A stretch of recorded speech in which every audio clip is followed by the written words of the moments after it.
Hey everyone, this is Dylan, and today I'm going to be doing a television show review for you guys. So the review I'm going to be doing today is Chucky Season 1.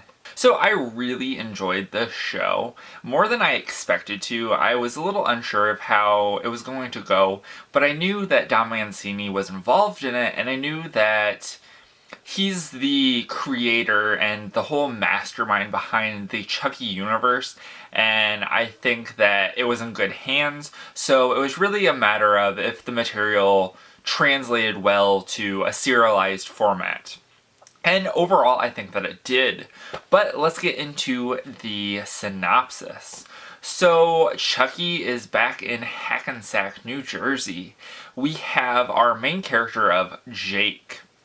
He is a 13 to 14-year-old boy, and he happens to be going to a yard sale one day and happens to find a good guy doll who is inhabited by Charles Lee Ray. And so he buys the doll and takes it home, and then things start getting weird with Chucky. Chucky starts talking to Jake, and people start to die.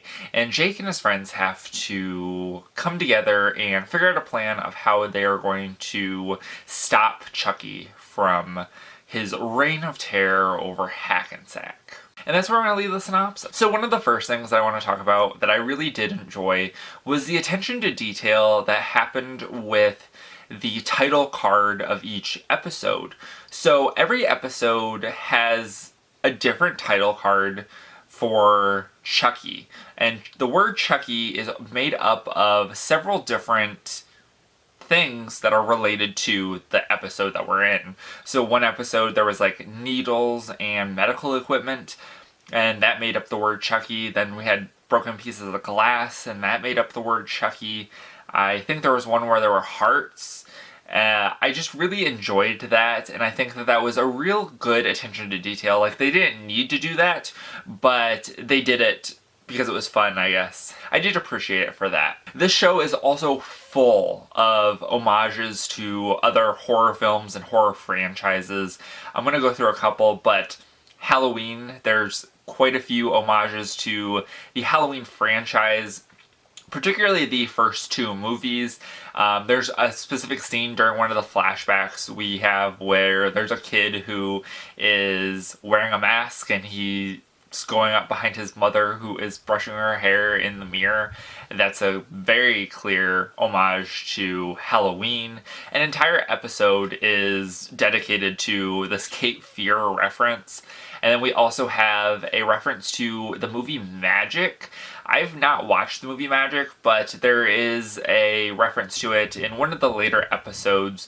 And the only reason I know that is because I watched the Inside Chucky episode, whatever, and Don Mancini was talking about how he wanted this homage to this movie Magic in this episode. So I really do like that all these little Easter eggs are there for people who are familiar with the subjects, but if you're not familiar with them, then it's not like you're missing out on something. I also really appreciated the kills and the overall nature of this show. I thought that it moving from the movies to television was going to, and especially sci-fi and USA, I was afraid that it was going to lower the quality of the scares and kind of lose the nature of Chucky. But I think that they did a good job. The kills were still gory. I didn't think that it was toned down or censored in any way than it would be in a movie. Maybe a little bit, but I think that overall it was comparable to what we would see in a movie. And also, language, the F word was said so many times in this show. I was kind of shocked. The episodes that I did review of this, which were 1 through 3, I was doing a running tally of how many times I heard the F word being said, and I was like, oh wow, this is really intense for a cable show, for the most part. So I do appreciate that they did not compromise what the movies have started when they brought it to the television. This is a extremely queer show.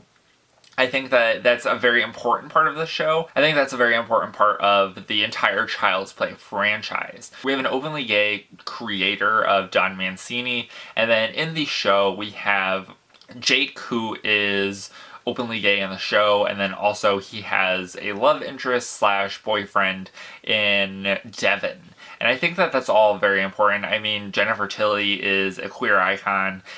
Chucky is a queer icon. And this really got cemented in Bride of Chucky and Seed of Chucky. So those are like what cemented Chucky into pop culture and the cultural zeitgeist. So one of the parts of the show that didn't work for me as much as the other parts of the show were the flashbacks. Every episode had a couple segments, usually when we come back from a commercial break, would go into this flashback segment of Charles Lee Ray as he was growing up. And I liked when we had child Charles Lee Ray and then also teenage Charles Lee Ray, but it kind of started to get a little wonky once we got to adult Charles Lee Ray, and they started getting a little less important as we went through the episodes. And they also had some issues for me with potential retcons. I haven't watched Bride of Chucky in a while, but from what I remember, Chucky and Tiffany had just met in that movie. Like, they didn't know each other beforehand. And in the flashbacks, we have Chucky and Tiffany meeting in like the 80s. So like around the time that the first movie was made, which doesn't make a ton of sense to me. And I do believe that's probably a retcon. Or I could just be completely missing something because I haven't seen the movie in so long. But I did like the fact that Fiona Dourif was playing the adult version of Charles Lee Ray. I think that that was a real fun Easter egg to have in there. I didn't realize it at first. I was just like, oh, I was kind of too focused on the dubbing because they dubbed Brad Dourif's voice over whoever the character was, and I was like mostly focusing on that because I was like, oh, I hate when stuff like that happens because there's always this moment where the lips don't match and that stresses me out for some reason, and I really don't appreciate that. So I was like focused on that, but I didn't realize until they did the Inside Chucky segment at the end of the episode where they were like, oh, this was Fiona Dourif playing young Charles Lee Ray, because her dad was originally Charles Lee Ray. So I thought that that was kind of fun. So the next segment in this review is going through most of the characters in the series, and it's going to be from my least liked character to my most liked character. And I'll talk about them and such. So first off with my least liked character is Andy and Kyle. So I did not watch the first 3 Child's Play movies. I know most of the story behind them, but I just never got around to watching them. I was introduced with Bride of Chucky and Seed of Chucky.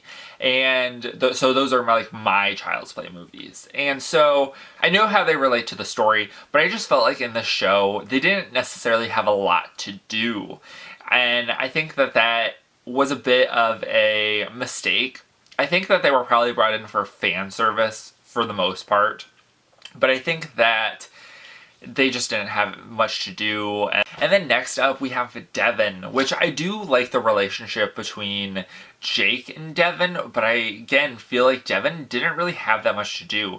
He became one of the main trio, but I feel like he was definitely less fleshed out and developed than Lexy or Junior, and I think that that was a bit of a misstep on the part of Don Mancini and the show. Next up we have Nica, and she again doesn't have, Nica herself doesn't have a whole lot to do. She comes and goes out of being possessed by Chucky. And I do think that that's quite an interesting aspect. I'll be interested to see how Nica deals with the ending of the show and what Tiffany did to her. Then we have Junior. I think Junior was a very complex character. I did not see what his character was going to become and do at all until it actually happened, and I was like, oh wow, okay, we're going there. I do think it's a bit of a disappointment what happens at the end.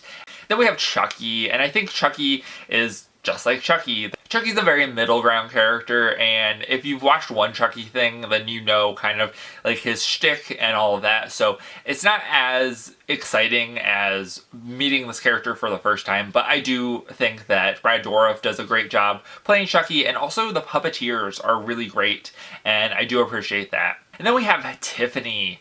Tiffany is just like Tiffany, but I think that Jennifer Tilly is really great in this role, and I really do love her as a character. She plays this she plays Tiffany as like this kind of naive, but also like she like knows what she's doing. She kind of like plays naive, plays this like blonde haired character, and kind of plays dumb sometimes, and we all know that she's kind of like this mastermind behind the scenes, and I think that I really like that in the character, and I think Jennifer Tilly's performance is great as well. And then we have Lexy. I am shocked after watching the first couple episodes that I like Lexy as much as I do. I was for sure that she was going to be killed during the midway to the end point. I was for sure she was going to be killed after those first couple episodes.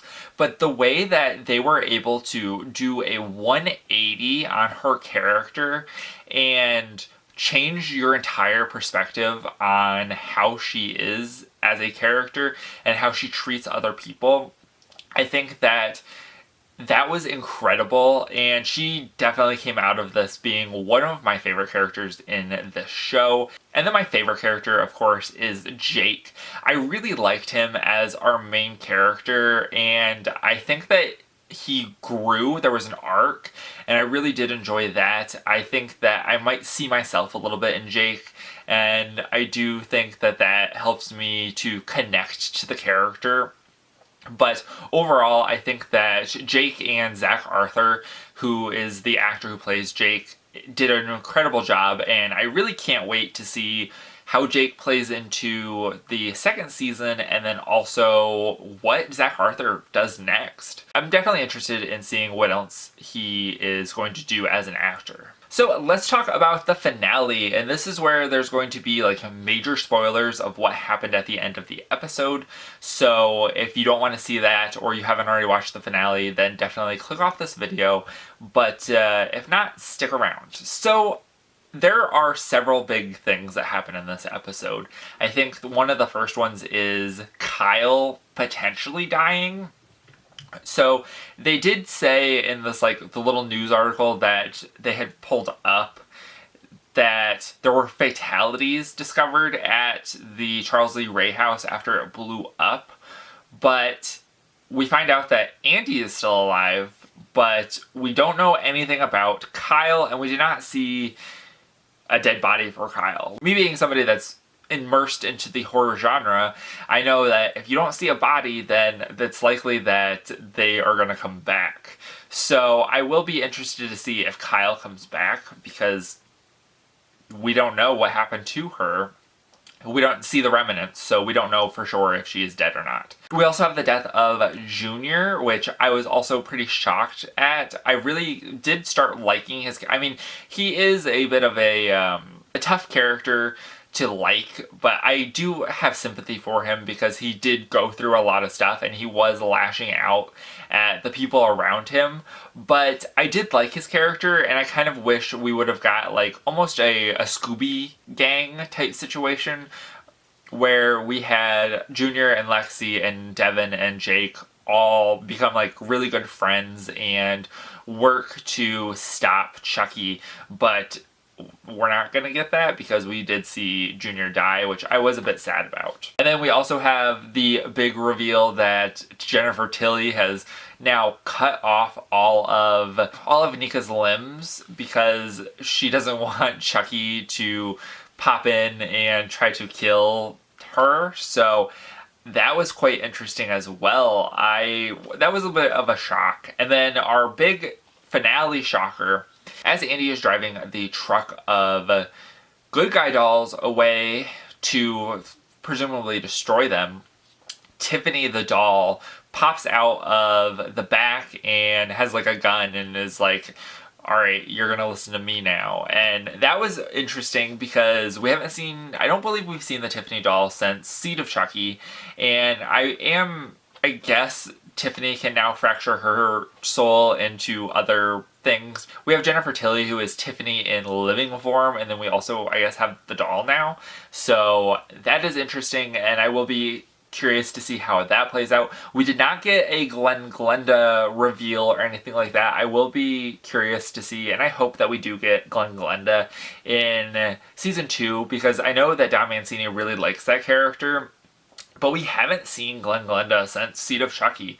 So that's one of my hopes for the next season, is that we do get some Glenda. To finish out this review, I want to give my rating of the show, which I want to give it a 4 out of 5 stars. I really did like this show. I did have a couple issues with it, but for the most part, I think that this was a really great show and probably one of the better movie to television adaptations that I've seen. And I think that part of that is that we have our original creator, Don Mancini, who has spearheaded everything that is involved with the Child's Play franchise, and this TV show is nothing less. So I really do like that. But that is it for this review. I hope you guys enjoyed. Let me know in the comments down below what you thought of the first season of Chucky, whether you liked it or you didn't like it, and why. And remember, if you're not already subscribed and you'd like to be, please hit that subscribe button down below and give this video a like if you liked it. Thank you guys for watching, and have a great day. Bye.